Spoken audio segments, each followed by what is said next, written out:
Hello and welcome to this Red Gamer Tech video. Myself, Amata, where as always I'm here with the latest from the tech world in the last 24 or so hours. We're going to kick things off today with a couple of pieces from Nvidia, as we've got a bit of a good news, bad news situation going on.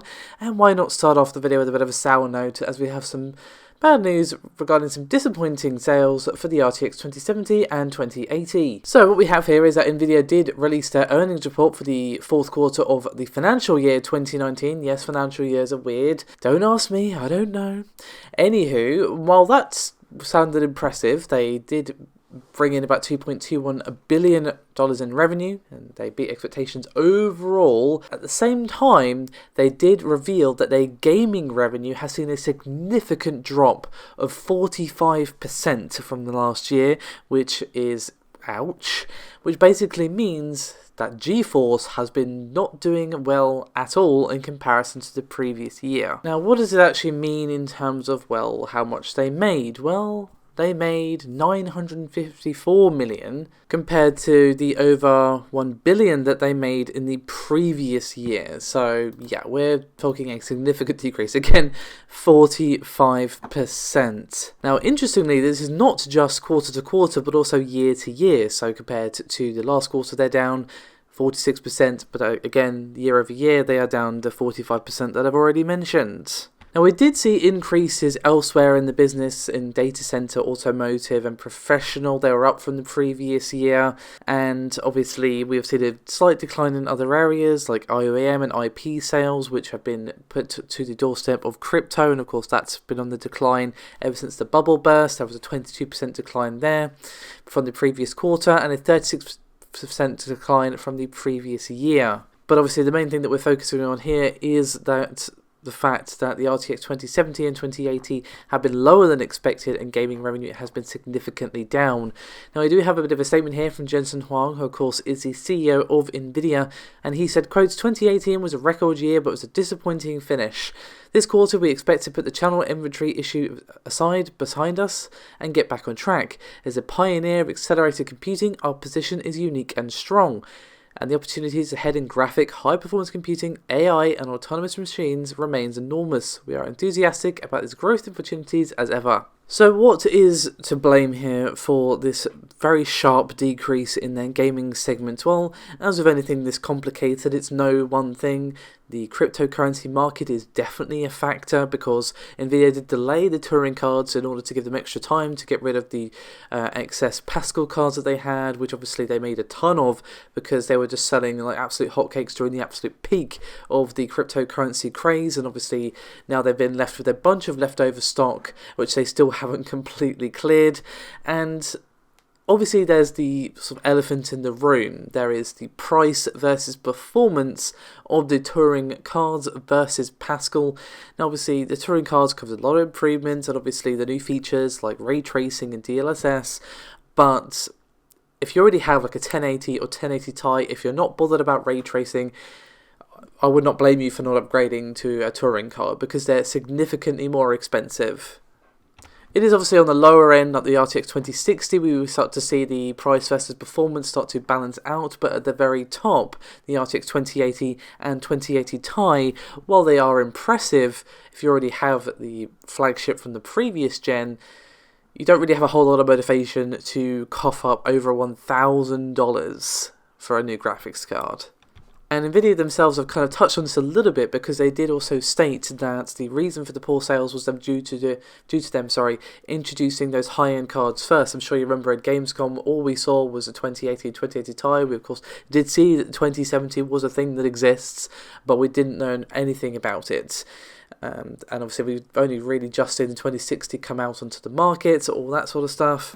And at the moment we are still dealing with all the leaks and rumours regarding the GTX 1660 and 1660 Ti. So perhaps if they'd sort of started with the lower end, that is a bit more affordable for a lot of people, we might be having a different conversation.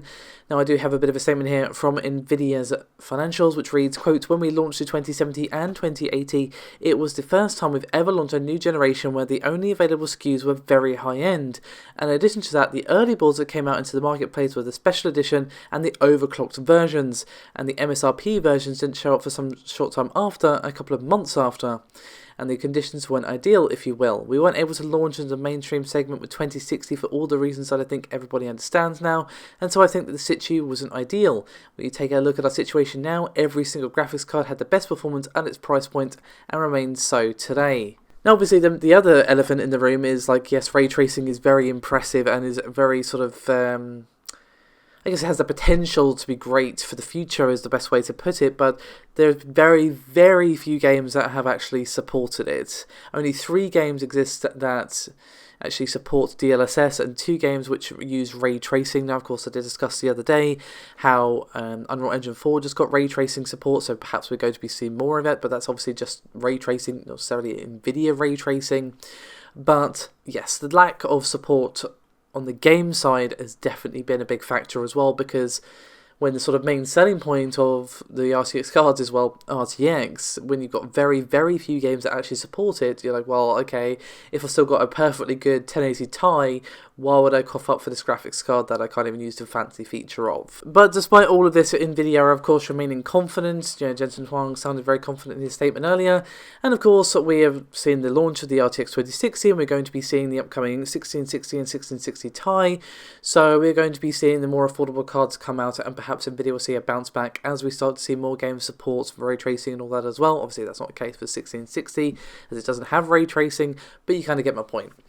Anyway, let's move on from that, as we do have some comments from the Nvidia CEO regarding the lack of ray tracing support and how they're working to improve it. Of course, I just mentioned that we are going to be seeing ray tracing support being added to the Unreal Engine 4, and obviously Jensen Huang is very happy about this, is potentially huge for the adoption of ray tracing in games in the future.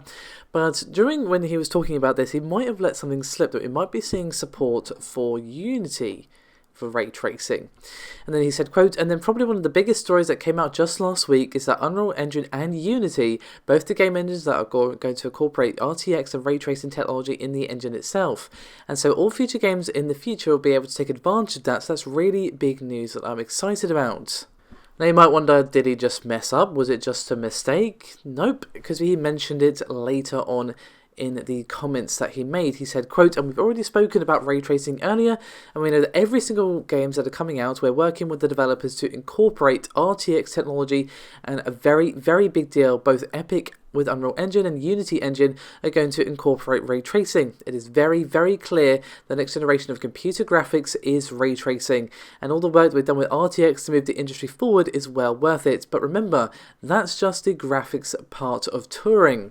So there are a few things we can take away from that. The first is he's pretty much confirmed, probably a touch early, that Unity is going to be getting some ray tracing support at some point. It's hard to say when, because it's obviously said something before he should have, but it is coming at some point in the future. But the other thing that is obviously key there is that Nvidia, from what he said, are aggressively pursuing partnerships with as many developers as possible to add ray tracing in games. They are obviously very aware of the fact that at the moment there's only 2 games that support it, that being Battlefield 5 and Metro Exodus, and obviously they want to change that. They want to give people a reason to think that RTX is worth it, and obviously people having more games to actually use it is a big step. So yeah, let's move on from Nvidia though to Intel. So what we actually have here is an announcement from Intel, as they posted an official document online revealing their 9th gen Intel H series processors, and it has a bunch of previously unannounced chips from mid-range i5s all the way up to i9s.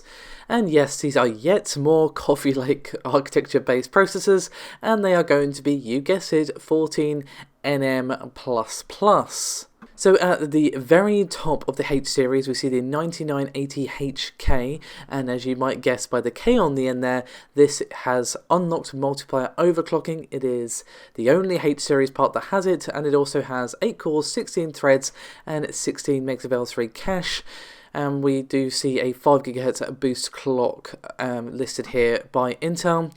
We do see the 9880H coming in second in command. Again, no K variation here, so no overclocking as with the one previously, but the specs we see here are pretty much identical to the 9980, and we also see that locked multiplier and 4.8 GHz as well. So apart from that, identical, but just a slight decrease in the clock speed. And we'll see the i7-9850H and 9750H, each with 6 cores, 12 threads, and 12 megs of L3. And we have a 4.6 gigahertz boost for the 9850, and the 9750 has 4.5, not 9.5, excuse me. And finally, we see the 9400H and 9300H coming in the i5 section here. They each have 4 cores, 8 threads, and 8 megs of L3 cache, but the 9400H has 4.3 GHz, and the 9300 has 4.1. So, thank you so much for watching this video, guys. Turned out way longer than I expected it to be, but hey-ho, that's what she said. Anywho, thanks so much for watching. As always, your support is very much appreciated, and I'll see you next time.